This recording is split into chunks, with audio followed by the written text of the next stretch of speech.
갈고리는 성막들의 세마포 장을 걸기 위해 기둥에 고정된 고리나 못을 의미합니다. 출애굽기 27장 17절 38장 17절 19절 성막들 울타리는 은갈고리 바부 중 하나만 망가져서 떨어져도 하나로 연결시킬 수 없습니다. 이처럼 비록 작고 보잘것없더라도 각 성도의 은사는 모두 주의 몸된 교회에 유익하도록 주어진 것임을 명심해야 합니다. 사도 바울이 더 약하게 보이는 지체가 도리어 요긴하고 고린도서 12장 22절 덜 귀히 여기는 것들을 더욱 귀한 것들로 입혀주며 고린도전서 12장 23절 아름답지 못한 지체는 더욱 아름다운 것을 얻고 고린도전서 12장 23절이라고 말씀한 것은 전혀 중요해 보이지 않고 심지어 쓸데없어 보이는 지체도 몸을 이루는데 있어서는 꼭 필요하다는 것입니다. 그러므로 우리는 지극히 겸손한 마음으로 각각 자기보다 남을 낮게 여겨야 합니다. 빌립보서 2장 3절 은가름대는 단단히 연결시켜주는 역할을 합니다. 가름대는 히브리어로 달라붙다, 결합하다 혹은 띠, 골이라는 뜻의 하샤크에서 유래한 하시크로 부착된 것, 묶는 것을 의미합니다. 가름대의 역할은 기둥과 기둥을 단단히 연결해 주는 것입니다. 출애굽기 38장 17절에 기둥의 갈고리와 가름대는 은이요 기둥머리 싸개는 은이며 뜰의 모든 기둥에 은 가름대를 끼웠으며 라고 말씀하고 있습니다. 여기 뜰의 모든 기둥에 은 가름대를 끼웠으며 라는 문장은 히브리어로 베헴, 메오샤킴, 케세프, 콜 암무데, 헤아체르이며 이것을 직역하면 그리고 그것을 그 뜰의 모든 기둥들은 은으로 연결되었다는 것입니다. 여기에 사용된 끼었으면은 히브리어 하사크의 푸알, 강조 수동태 분사형으로서 아주 강력하게 연결되어 있다는 의미입니다. 그러므로 가름대가 기둥들을 서로 단단하게 연결시키는 역할을 했음을 알 수 있습니다.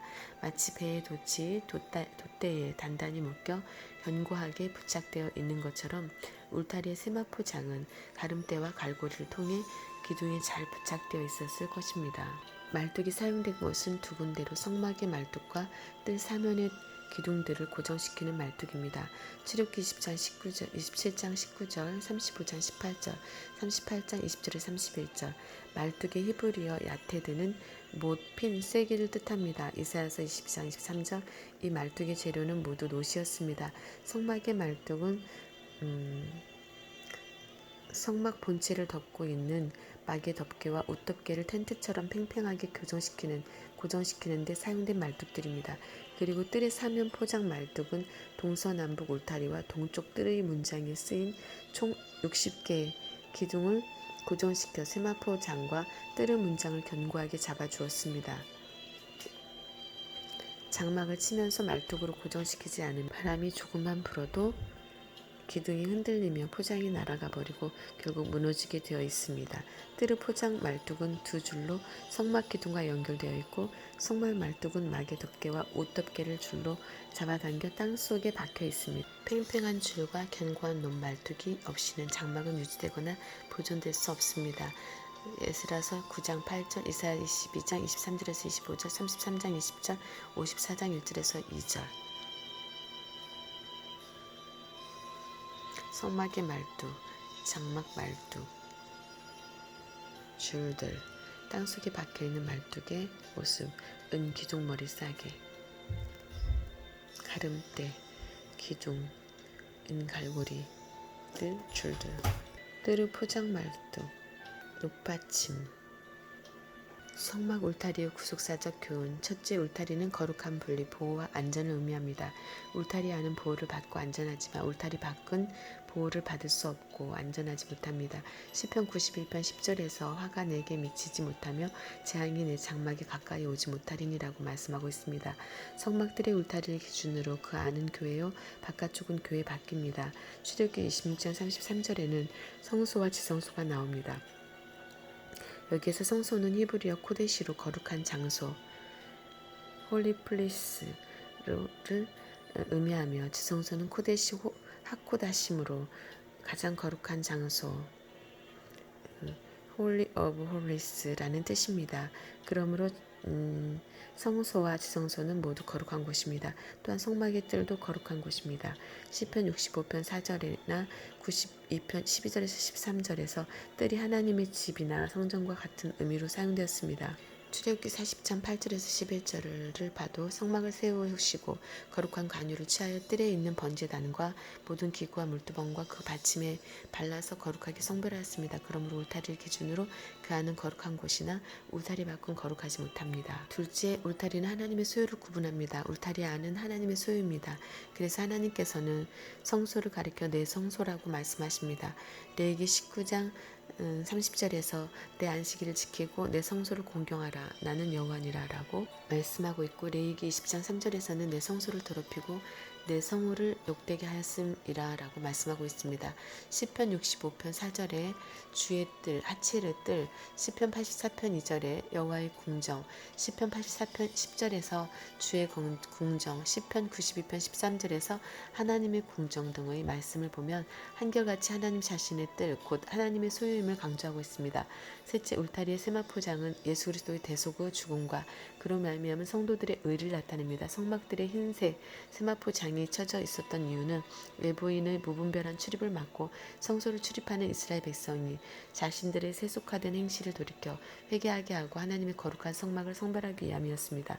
구속사적으로 세마포장은 예수님께서 십자가의 고난을 받으시고 운명하셨을 때 아리마대 요셉이 그 시신을 십자가에서 내려서 정한 세마포에 싸고 바위 속에 판 새 무덤에 장사 지내었던 일을 연상케 합니다.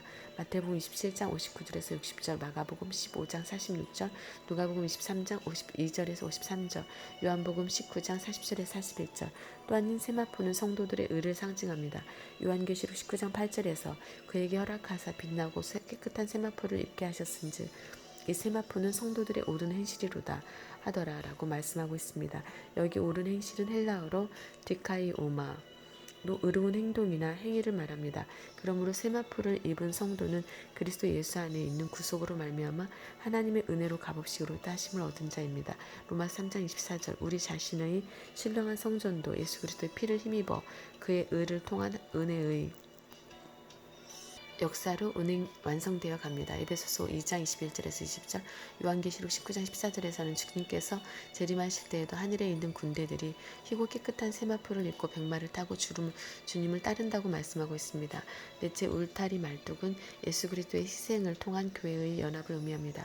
울타리에 포장을 거는 기둥은 땅에 묻힌 받침들과 각 기둥들을 견고하게 잡아주는 가름대와 줄과 말뚝으로 인하여 광야에서 불어오는 강한 바람을 이기고 지탱할 수 있었습니다. 성막 건축의 마지막 과정은 뜰의 울타리를 광야에 거친 바닥 위에 말뚝으로 고정하는 것이었습니다. 이로써 전체 성막은 노스로 만들어진 뜰의 사면 포장 말뚝에 의해 고정되면서 비로소 튼튼하게 세워지고 외부로부터 오는 위험에서 안전하게 차단될 수 있었습니다. 이렇게 말뚝은 너무나 작고 보잘것없으며 땅속에 깊이 박혀 자기 모습을 감추고 있지만 전체 성막을 힘있게 지탱해 줍니다. 이러한 말뚝의 모습은 육신을 입고 이 땅에 오셔서 자기를 비워 종의 형체를 가지시고 자기를 낮추시고 십자가에 죽기까지 복종하신 예수 그리스도를 떠오르게 합니다. 빌립보서 2장 6절에서 8절, 수갈의 선지자는 말뚝이 장막을 단단하게 지탱해 주듯이 장차 임하실 메시아가 하나님의 교회를 견고하게 보존해 주실 것을 예언하였습니다. 스갈에서 10장 4절에서 6절, 실제로 예수님께서는 교회를 진리의 기둥과 터 위에 세우셨습니다. 데모데전서 3장 15절, 마태복음 16장 18절, 우리도 지극히 거룩한 믿음 위에 자기를 건축하며 주의 몸된 교회에서 말뚝처럼 비록 누가 알아주지 않아도 복음을 위하여 온전히 헌신해야 합니다. 고린도전서 15장 58절, 유다서 1장 20절. 문 페타흐,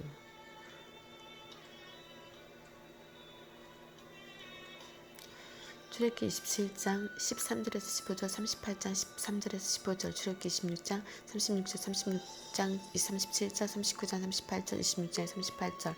문은 여닫게 해놓은 물건, 건물의 출입을 용이하게 만든 곳을 말합니다. 성막에는 출입문이 세 곳 있는데 세 곳 모두 동쪽에 있습니다. 성막들에 있는 뜰의 문과 문장, 출애굽기 27장 13절에서 16절, 38장 13절에서 15절, 18절에서 19절, 성소 입구의 문과 문장, 출애굽기 16장 36절에서 37절, 36장 37절에서 38절, 지성소 입구와 그 휘장, 출애굽기 26장 38절에서 33절, 36장 35절에서 36절입니다. 문을 가리키는 히브리어 페타흐는 열다 풀다 놓아주다라는 뜻을 가진 파타흐에서 유래하였습니다. 욥기서 12장 18절, 이사야서 5장 27절, 58장 6절, 에레미야 40장 4절. 특별히 회막문이라는 표현은 문 자체보다 그 문 바로 앞을 가리키기도 하며 뜰 입구부터 회막의 입구까지를 포함한 뜰 전체를 가리키기도 합니다. 출애굽기 29장 11절, 32절, 42절, 33장 10절, 38장 8절, 40장 12절, 민수기 16장 18절에서 19절, 50절 등.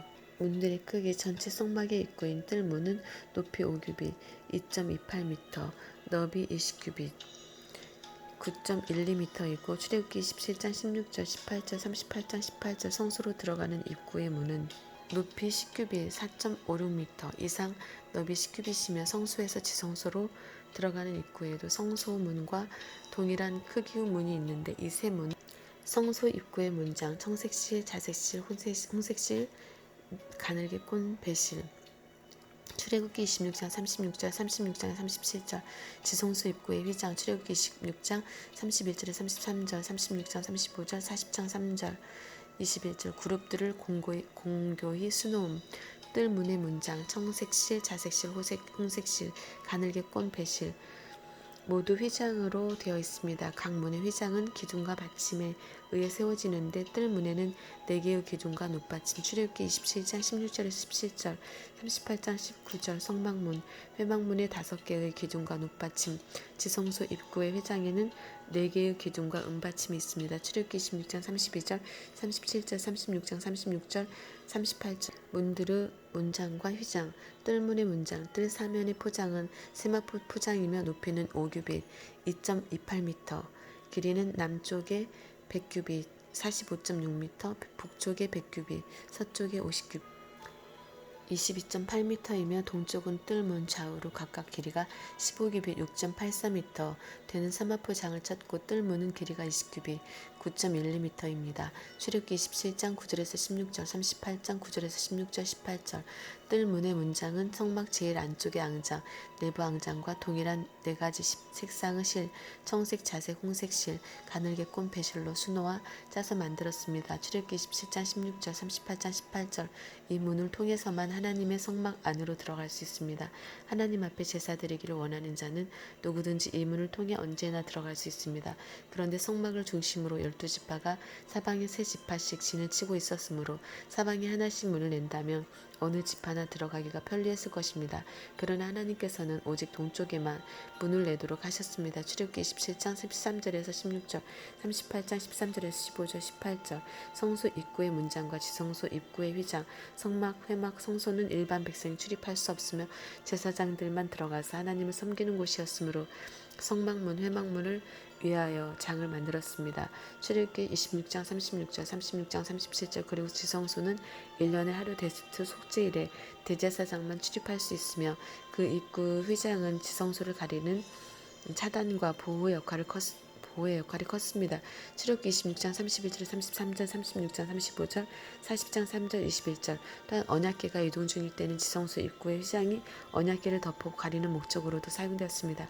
민수기 4장 5절. 성막에 사용된 널판의 길이가 10규빗이었는데 출애굽기 26장 16절, 36장 21절. 기둥이 널판과 같은 길이라면 성소 입구의 문장과 지성소 입구의 휘장의 길이는 은받침과 놋받침의 길이를 고려해 볼 때 10규빗 4.56m 보다 조금 더 길었을 것입니다. 문들의 휘장과 문장의 제작. 성막에 있는 3개의 문은 지성소 입구의 휘장. 출애굽기 26장 31절에 33절, 36장 35절. 성소 입구의 문장. 출애굽기 26장 36절에 37절, 36장 37, 38절. 민수기 3장 26절. 뜰 문의 문장. 출애굽기 27장 16절, 38장 18절. 민수기 3장 26절인데 모두 청색, 자색, 홍색 실과 가늘게 꼰 배실로 아름답게 수놓은 장으로 만들어졌습니다. 그리고 오직 지성소 입구의 휘장에만 그 위에 그룹을 공교히 수놨습니다. 출애굽기 26장 31절, 36장 35절.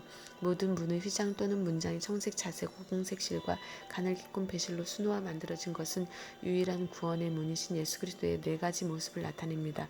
청색, 자색, 홍색 실과 가늘게 꼰 배실을 수놓았잠. 청색은 테켈레트는 유대인들에게 무한히 높고 넓으며 청명한 하늘의 색으로 여러 가지 색깔 가운데 항상 첫 번째로 언급되었습니다. 당시 페니카인들은 지중해 연안에서 자생하는 하늘색 조개 껍질에서 청색 실을 만드는 염료를 추출하였습니다. 청색 실은 성막의 내부 항장이나 성소 입구의 문장과 휘장, 대제사장의 의복과 받침 고도, 판결 흉패 등 제사장 의복을 지을 때 많이 사용됐습니다. 출애굽기 26장 1절, 31절, 36절, 28장 5절에서 6절, 8절, 15절, 31절, 33절, 37절. 성막 재료나 제사장 의복에 사용된 하늘 빛깔의 청색 실은 하나님의 하염없이 넓은 사랑과 무한하신 은혜, 그리고 장차 이 세상에 오실 그리스도의 신성을 나타냅니다. 자색, 아르가마는 최고 권력자들의 영화와 부요함을 대표하는 색입니다. 감독과 방백이 입은 옷이 자색이고, 에스겔서 23장 6절 비유 가운데 한 부자가 입었던 옷이 자색이었으며, 누가복음 16장 19절 마지막 때 큰 성 바벨론이 가지고 있던 극도의 사치품 중 하나가 자색 옷이었습니다. 계시록 18장 11절에서 16절 청색이 하늘의 아름다움과 신성함을 상징하는 색이라면, 자색은 땅의 아름다움과 고귀함을 상징하는 색입니다. 자색은 지중해에서 자생하는 붉은 조개 껍질에서 추출한 염료로 만든 화려한 색상으로 왕이 입는 복식의 색상이 많이 쓰였습니다. 이러한 자색은 하나님과 예수 그리스도의 존귀하고 공의로우신 성품, 곧 만왕의 왕이신 예수 그리스도의 권세를 상징하는 것으로 볼 수 있습니다. 디모데전서 6장 15절, 계시록 17장 14절, 19장 16. 홍색 톨라이트의 히브리어 원형 톨라는 보통 신명기 28장 39절로 번역되어 되는 단어입니다. 이는 당시 홍색 염료를 참나무 연지충이라는 벌레에서 취했기 때문에 붙여진 이름입니다. 홍색은 붉은 피를 생각나게 합니다. 구약시대에 끊임없이 반복되었던 피 흘려드린 제사들은 이스라엘 백성으로 하여금 피 흘림 없이는 결코 죄를 사함받지 못한다는 사실을 상기시켜 주었을 것입니다. 히브리서 9장 22절. 그러나 이 제사를 통해 해마다 죄를 생각나게 하는 것은 황소와 염소 피가 능히 죄를 없이 하지는 못하기 때문입니다. 히브리서 10장 3절에서 4절. 핏빛과 같은 홍색은 장차 세상에 오셔서 십자가에서 아낌없이 보혈을 흘려주실 예수 그리스도, 그분의 희생의 피로 우리의 죄가 단번에 영원히 씻음받게 됨을 나타냅니다. 히브리서 9장 12절, 22절, 26절, 28절. 우리가 구속된 것은 오직 예수 그리스도의 피로 말미암은 것입니다. 에베소서 1장 7절, 베드로전서 1장 18절에서 19절.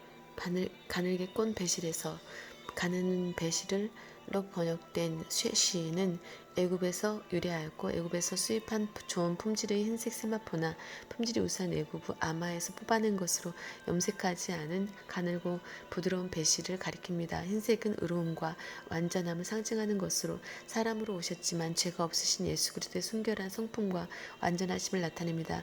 고린도후서 5장 21절, 히브리서 4장 15절. 또한 고운 배실을 꽈았다 함은 고통과 시련을 견뎌낸 순결한 삶을 의미합니다. 예수 그리스도께서는 우리의 유일한 구원자로서 말할 수 없는 고통을 겪으셨습니다. 그는 고난받은 여호와의 종으로 완전하신 인성을 입고 오신 분입니다. 이사야서 53장, 빌립보서 2장 7절에서 8절. 그러나 그는 만왕의 왕이시며 하나님의 본체이십니다. 이사야서 9장 6절, 디모데전서 6장 15절, 빌립보서 2장 6절.